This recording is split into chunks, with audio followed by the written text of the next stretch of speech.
Hey everyone, Sematary is back. I'm your host, Deanna Chapman, and today I am joined once again by Panda Hatton, and we are talking about Gwendy's Button Box.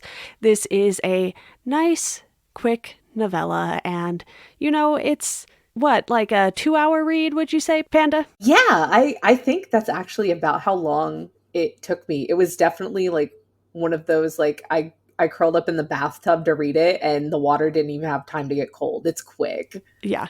I was like, ooh, pictures. Yes. No, the art that they did for this was very, very nice. Not only the cover art, but also the kind of in between chapter pieces that they did. They very much set the mood. Yeah, and we should note that this was a co-write between Stephen King and Richard Chizmar. He's done this before with Peter Straub twice with The Talisman and then the follow-up Black House. So this is not unfamiliar territory for him. And, for anyone who maybe isn't as familiar with Richard Chizmar, he runs Sematary Dance Publications, and he's put out a ton of special editions of King books. And I was lucky enough to find the Sematary Dance hardcover for Gwendy's at like a used bookstore for way less than they sell it for new. Oh, wow, so nice. I was pretty stoked on that, and I haven't had the chance to read any of his solo work. I did get a free copy of Widow's Point because I pre-ordered one of his other books, and it's sitting on my shelf waiting to be read. It's roughly, looks roughly the same size as Gwendy, so I'm stoked that it's a short one, but, King reading has to take priority. But Panda, are you familiar at all with Richard's work? I'm not. This was actually the first time that I had heard of him. I believe I've heard of his company before. I think they've gone back and done editions of several like old horror books, if I'm remembering the company correctly.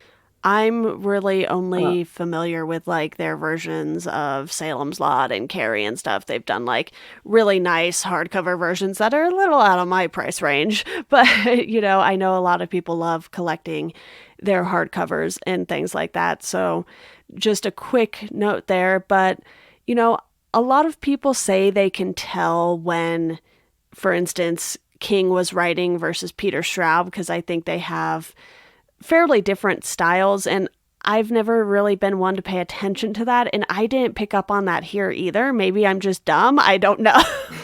So I honestly couldn't tell you like how clearly it was split. I know that this whole thing, that Gwendy's came as a collaboration because King couldn't figure out a way to end the story, and then they went back and forth on it. And interviews have kind of implied that it's pretty well split. I can obviously see, some of King's touches here, particularly with the descriptions of the setting and the characters. Yes. And also just the way that he writes youths is very much present. The age is very appropriate for Gwendy throughout the entire novella. And I think the other piece that is definitely King, in my opinion, is his ability to write like many women's like greatest fears when it comes to being approached by a stranger. He definitely has a very frightening flair for violence and women. And it turned out very strong in this, both at the start with Gwendy's fear of meeting the man in black, and then at the end with her experience being attacked. I'll be totally honest. At first, I didn't catch on that this was tied to Randall Flagg, because King has written so many characters that I sometimes just see a character name and I'm like, okay, creepy dude. All right, what else is new? Kind of thing. So it was what I was kind of reading up in preparation for this episode. I was like, you know what? That makes a lot of sense. Mm-hmm. And the other thing about it is that Randall Flagg appearing in different things kind of has like a different aura to him in almost every story. Yep. And this one especially like has this very like nonchalant, playful, matter-of-fact way that doesn't completely fit in other versions. Yeah, this character in Richard Ferris really kind of gave me Leland Gaunt feels from Needful Things. Yeah, I could definitely see that. I was waiting for like the long fingers to come out and take the box or something like that, And because of this guy kind of feeling a little older, maybe, than I think I typically picture Randall Flagg. I think that's where the disconnect there was for me. But obviously, his name is Richard Ferris, RF, Randall Flagg. King's not trying to pull the wool over anyone's eyes with this one, you know. I just No. wasn't really thinking about the Dark Tower because the Dark Tower had been finished by the time, this came out. But leave it to King to connect everything. And what I do like about this is that it doesn't just cover, like 1 year of Gwendy's life. He's been doing more things that cover longer periods of time. Revival covers decades. This covers quite a bit of time because it starts when Gwendy is 12, and you get these real stranger danger vibes at the beginning of the story, and yet she still talks to the strange man. Yeah, and I mean that definitely makes it, a period piece of the time that it takes place in. I think the story itself starts in 1973 or 1974. I believe it's 74. So that extra stranger danger isn't quite there, but like we do get the same sense that Gwendy does, that no, I definitely shouldn't be talking to this man, but also there's something alluring about it. There's real life element like throughout this. This story particularly resonated with me, and really I think for anyone who's kind of wished for something to fix all of their struggles in their life, being perceived as ugly and eventually changing that is something that many people can relate to. It's a common experience, but in particular being perceived as an ugly girl and then having attention from someone that seems positive and being like, okay, I'll see what this person wants, is something is a scary experience that so many people have experienced. But going through Gwendy throughout her life, like I think the writing for her changed so well. I've said obviously multiple times that King writes youth really well, but throughout this, the writing ages very well with Gwendy. And it's very clear that the times when he does write youth characters very well is almost like in the time period when he grew up as a kid or when his kids were growing up, it seems. And you get this sense that a lot of these youth stories take place in a very specific time period. You have the Losers Club in the late 50s coming together. You have Carrie, which I believe just takes place when it was written in the late 70s. This is the 70s again, and you get a sense that it's easier for him to write youth in a certain time period when the world was really quite different than it is now. And if I'm not mistaken, I think the Institute maybe brings one of these kinds of stories into, more present day.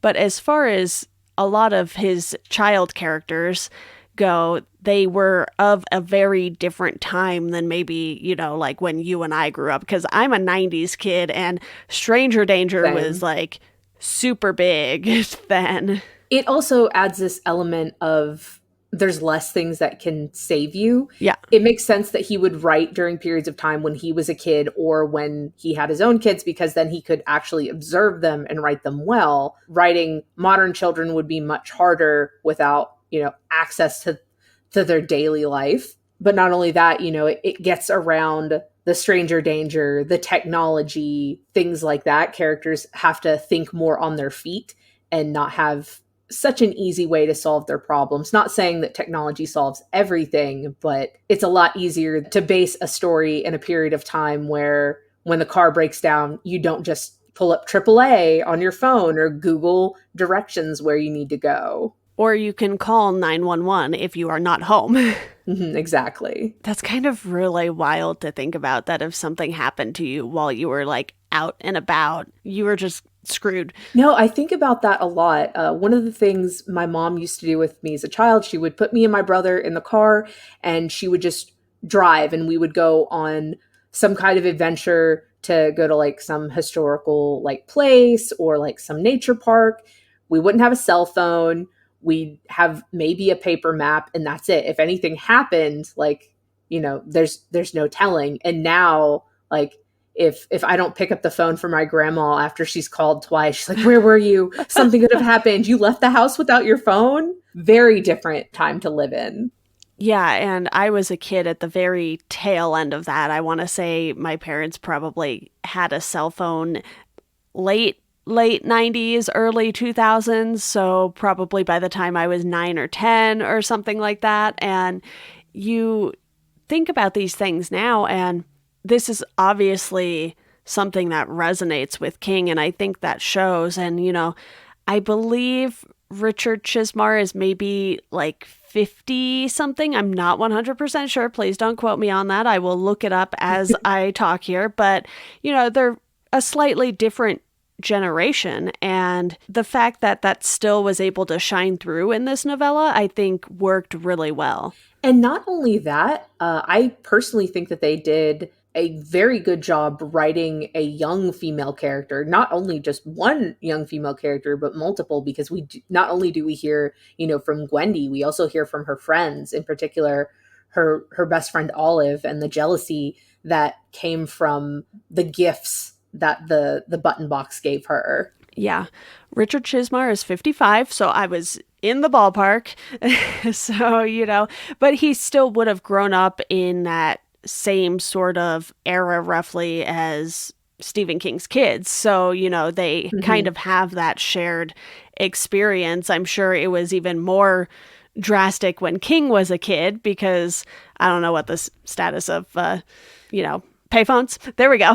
Payphones. There we go. Oh, and in Maine, yeah. too? I can't believe I just blanked so hard on that word.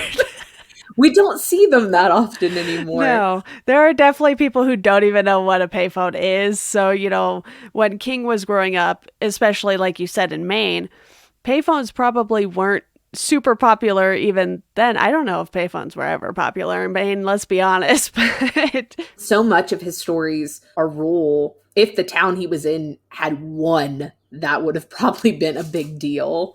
Yeah, and granted, I grew up in Orange County, California, which is not rural by any stretch of the imagination, but where I am now in Colorado, it's more like, you drive into the quote unquote town. There's your Walmart, Safeway, a few restaurants, and then, little strip malls and stuff like that. And that's kind of it out here, unless you want to drive into the actual city. So it's given me a slightly different perspective on these things because it's like I open the back door and you can see the forest. So, it's not like we're out in the middle of nowhere where there's absolutely nothing, but it definitely feels maybe more along the lines of, I don't even know if Bangor would be an apt comparison, but I imagine, if this town had existed, at the same time that Bangor came around, it would probably look pretty similar. Because I imagine in Maine, a lot of the shops and stuff are like locally owned and things like that. I mean, obviously Walmart and Safeway are not locally owned by any stretch of the imagination here, but you still have like family owned restaurants and things like that here. But I imagine Maine, it's even more so that way. Sure, they probably have a Walmart or a few in Maine now, but not when King was growing up. No, definitely not. I mean, back then, it predominantly would have been family-owned things. You wouldn't have seen those major grocery stores, even leading up into the 70s. A lot of that, I don't want to say modernization, but the takeover of big business didn't start happening until probably the early 70s. Yeah, that sounds about right. And, we've strayed a little from the story here, but I think just painting the picture of small towns the way that King does is so crucial to the stories. And you really get the feeling here that even if Gwendy isn't friends with everyone, she kind of knows who everyone in town is. And you even have, the coin guy who she sells her coins to. And he's like, "Are you sure you don't want to call your parents to come get you," kind of thing? And it's just this place where everyone kind of looks out for everyone. Everyone knows who the troublemakers are. And you see that with it. You see it with Carrie. You see it with so many of his stories. And, I don't think Gwendy is necessarily my favorite of the kids he's written in the last 5 decades now, I guess. It's been many decades, but I'll agree with that. Yeah, definitely. I think she's compelling enough. Well, obviously, one, to where they're doing a trilogy. Yes, I was actually going to talk about that here in a little bit. I was surprised to find out that this is going to be turned into a trilogy. Not only that, so we had the second one come out by just Richard Chismar, Yeah. and that was Gwendy's Magic Feather. Yes. I have not read that yet, though. So that came out in November 2019. However, a year later, November 2020, so just a few months ago, Chismar announced that he and King are collabing again, but it's going to be a full length novel this time instead of just a novella. And in this story, we kind of just get bits and pieces of Gwendy's life strung together by this box, which we haven't even really talked about the box, but We have it. I know this is a novella, so we probably don't have too much to say here. So I like to kind of let us go on tangents a little on these kinds of episodes. But she gets this box from Richard Ferris, who we have determined is, in fact, Randall Flagg, the Man in Black, whatever other name you want to call him, because he has about 800 of them. And it has 8 buttons on top, 2 levers on the sides, and the buttons kind of represent the continents, and then there's a red and black button that have no specific location designation, whatever you want to call it. And she gets these little chocolates. And it's kind of like these chocolates are giving her good luck. She used to have to study, now she doesn't have to study, and she still gets amazing grades.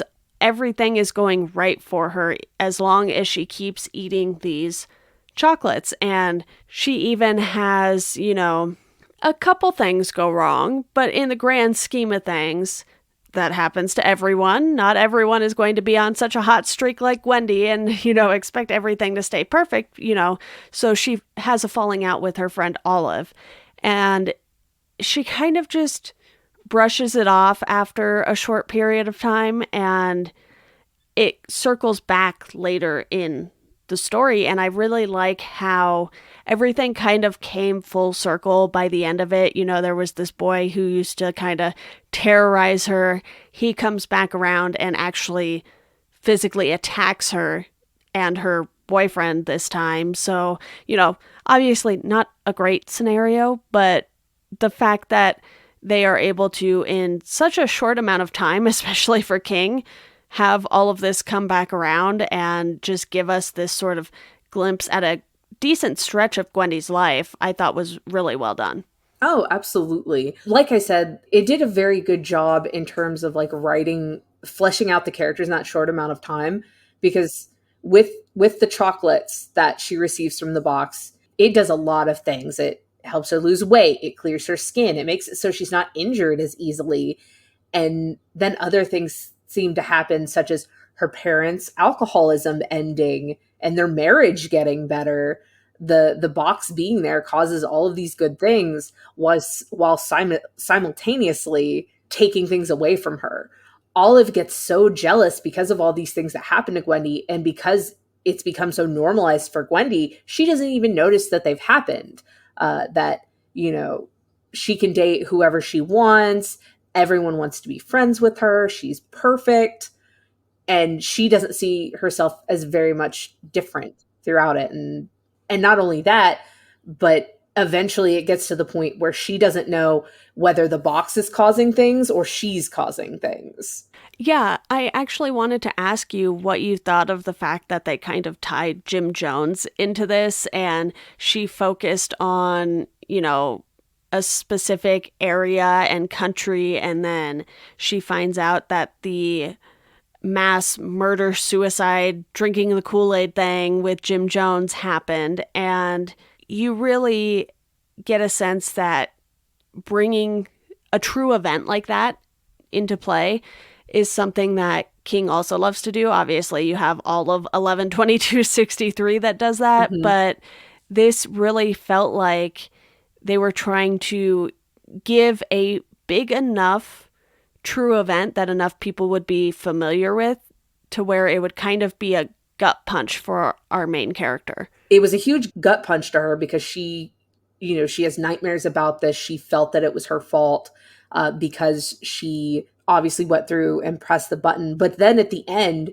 we have her being told that no, he was crazy and that was going to happen anyway. But you can't tell if that's a lie or the truth. It just so happened to be the place that she picked. Was it going to happen? Was she just the catalyst? I love alternate history in stories like this. So it was just such a nice, wonderful touch. It's one of those things that I've never really spent too much time thinking about until I read 11/22/63 because I had watched the show. So then I picked up on this much more easily, I would say, in this than just glossing over it and being like, oh, okay, they mentioned Jim Jones.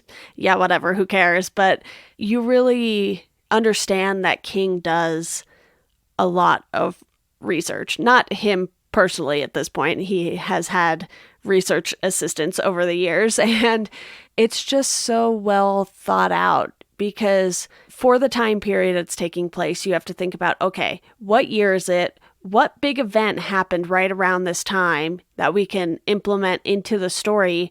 One, without, offending people. I don't think 11/22/63 was ever really considered offensive by any means, as far as I know. But playing that what if game is something we've seen in media for so long. And one of the big examples I like to use is the Marvel comics that are literally titled What If. It takes your beloved characters and kind of changes everything about them, like what if Spider-Man wasn't a hero kind of thing. And I really like that. And while this didn't do that exactly, it was kind of like, hey, what if our actions really do have an impact on a larger scale? One thing that King has definitely been doing really well with, because he's done this several times, not just in this, but in other things, but that he picks historical events that are so a part of society that it just feels natural to have them slip in. Yes, this is totally appropriate to have for the timeline,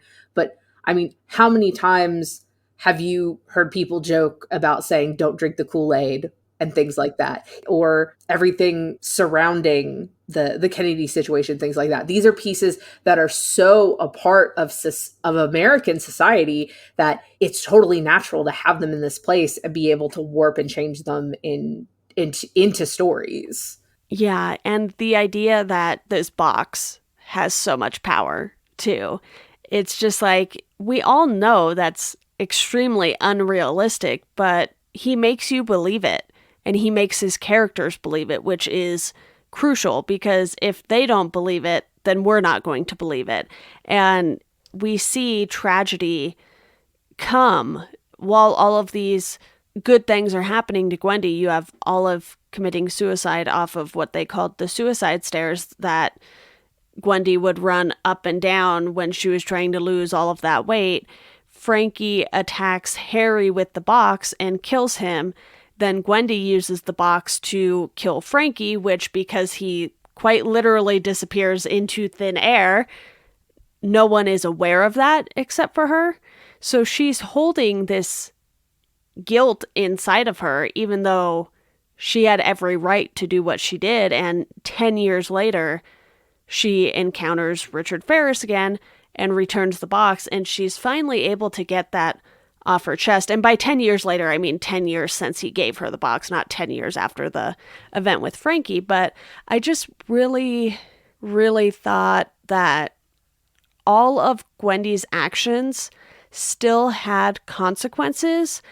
It was just a matter of how much she cared about those consequences. Like when she had her falling out with Olive, she tried texting her and things like that, but she didn't necessarily think about it all the time. Eventually, she was barely remembering Olive's name. This is one of those things that we're left with more questions about the box. Yeah. Instead of answers, because we have no way of exactly knowing exactly how much power the box has. Obviously, it can make chocolates. It can make the coins. It doesn't necessarily have to destroy things completely, as we saw, because it was three different kinds of destruction, Yep. quote, that we saw from the box. But then we saw things outside of it too, whether it was Olive's committing suicide, or her bully getting into an accident after catcalling her and trying to assault her the first time. So the box does seemingly have a will that's connected to Gwendy, but can still be, enacted without her pressing any of those buttons. One other question I have for you about Gwendy in particular. What do you think of the idea that she wants to be a writer? Because anyone who has read a good amount of King novels knows that he loves to put writers in his stories.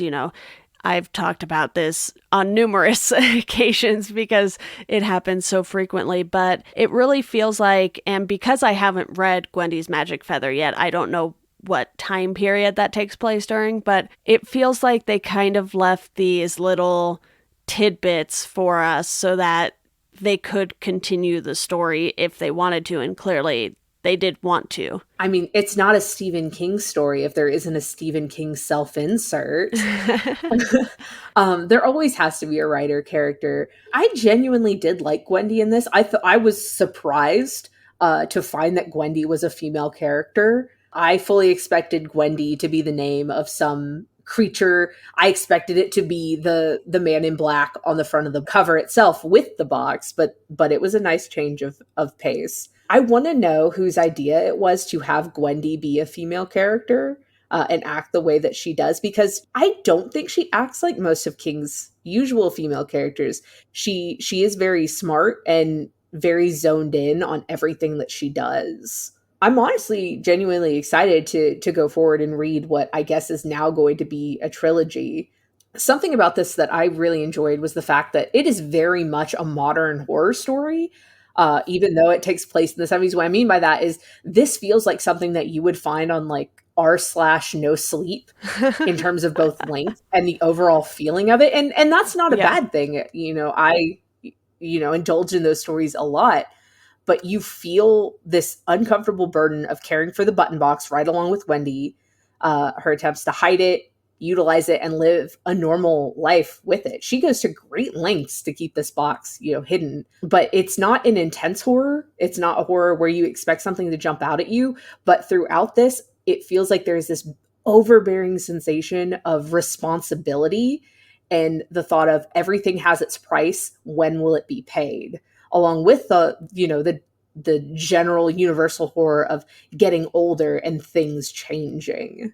Yeah, I'm glad you brought up the fact that this centers around a female character, because I've been thinking lately as to, who the heroes and villains are in King stories. And obviously, in some, it's very clear cut. The Losers Club are the heroes, Pennywise, the villain, and others are villains as well in that story. You have The Shining, where you really have Dick kind of coming to the rescue by helping Danny through everything. And I would argue the hotel itself is the villain more so than Jack Torrance. Mm-hmm. And you have all of these characters who kind of fall into this gray area, because we can't necessarily think of Gwendy as either a victim, villain, or a hero, really, in my opinion, because no one made her talk to the strange man on the bench when she was a kid. She chose to do that, even though everything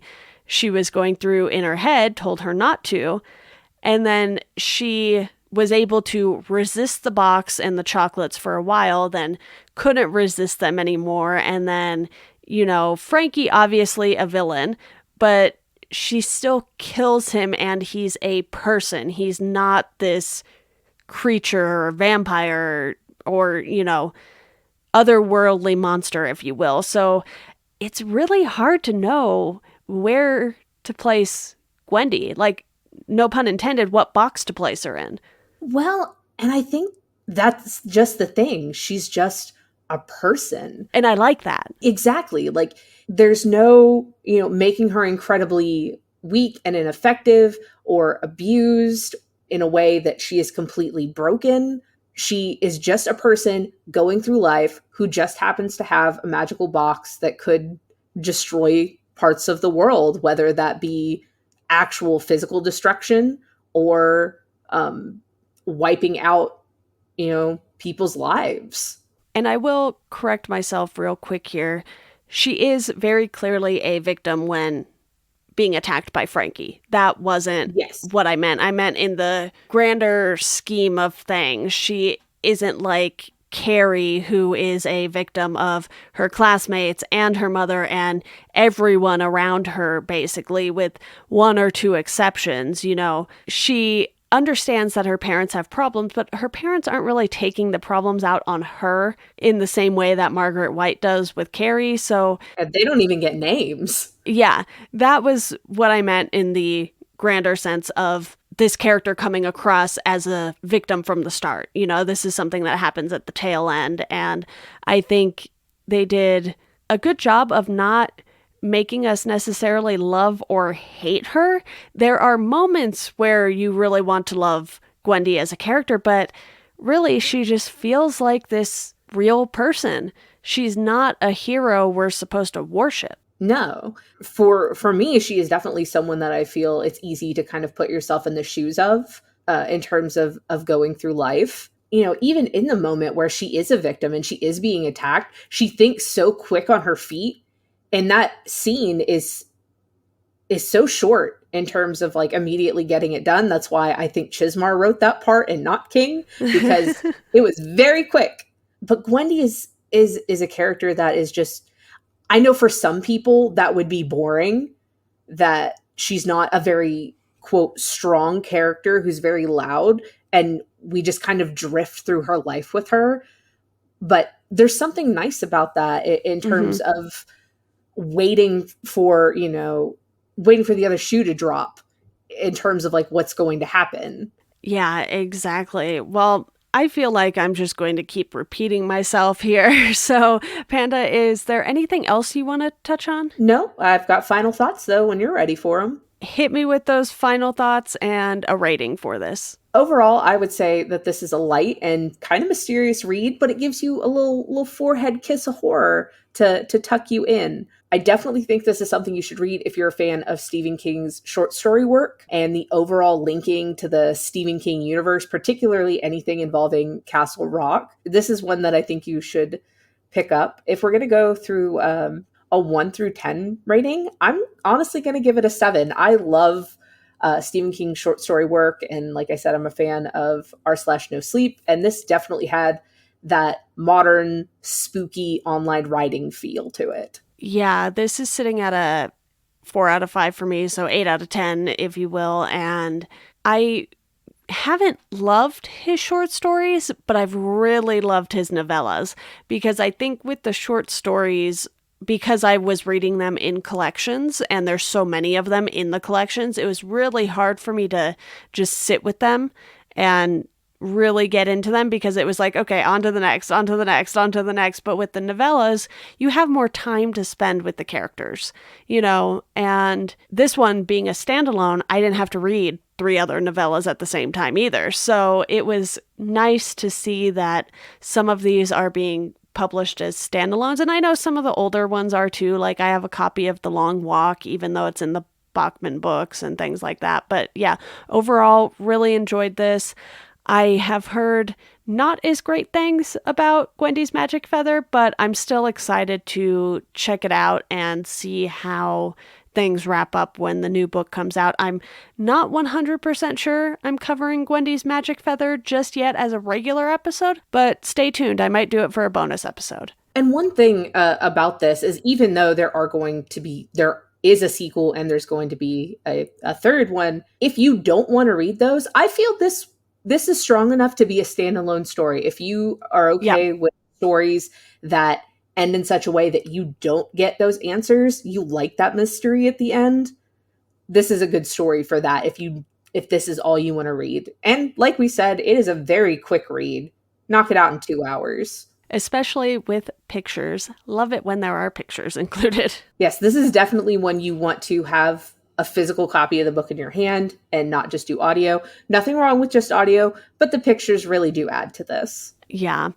Well, Panda, that is all we have today. Thank you so much for joining me to discuss Gwendy's button box. Happy to do it. All right, that does it for this episode of Chat Sematary. You can support the podcast on Patreon for $1 a month. You'll get a thank you on the show. For $2 a month, I will send you a Chat Sematary sticker. And if you want to follow us on social media, you can do so at Chat Sematary on Twitter, Instagram, and Facebook.